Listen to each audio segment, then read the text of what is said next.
প্রিয় বন্ধু, ইমানি জীবনে চলতে শিখুন।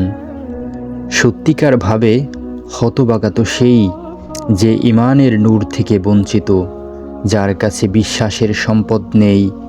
সে সবসময়ই ব্যর্থতা, লাঞ্ছনা ও অপদস্থতার শিকার হবে।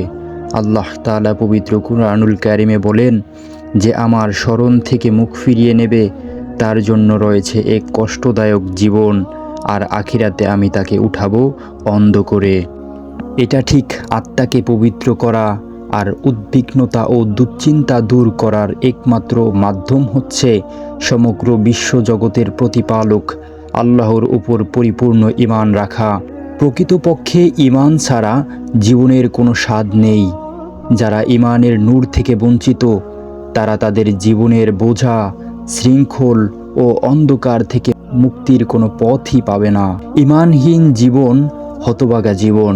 আল্লাহ তাআলা পবিত্র কুরআনুল কারিমে বলেছেন, তারা যেমন প্রথমবার তাতে ঈমান আনেননি, তেমনি আমিও তাদের মনোভাবের ও দৃষ্টিভঙ্গির পরিবর্তন করে দিব এবং তাদেরকে তাদের অবাধ্যতায় উদ্ভ্রান্তের ন্যায় ঘুরে বেড়াতে দেব।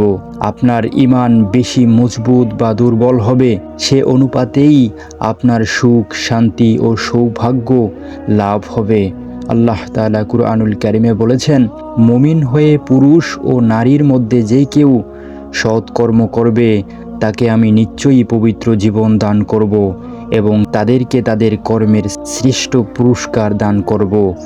একবার ভাবুন, পবিত্র জীবন এর অর্থ ছাড়া কি হতে পারে? তাদের অন্তরে থাকবে সৌম্যতা, হৃদয় মন থাকবে সর্বদা আল্লাহর মহাব্বতে পরিপূর্ণ, অন্তর হবে বক্রতামুক্ত, বিপদে আপদে থাকবে শান্ত, তাকদীরের ফয়সালার উপর থাকবে পূর্ণ সন্তুষ্ট চিত্ত।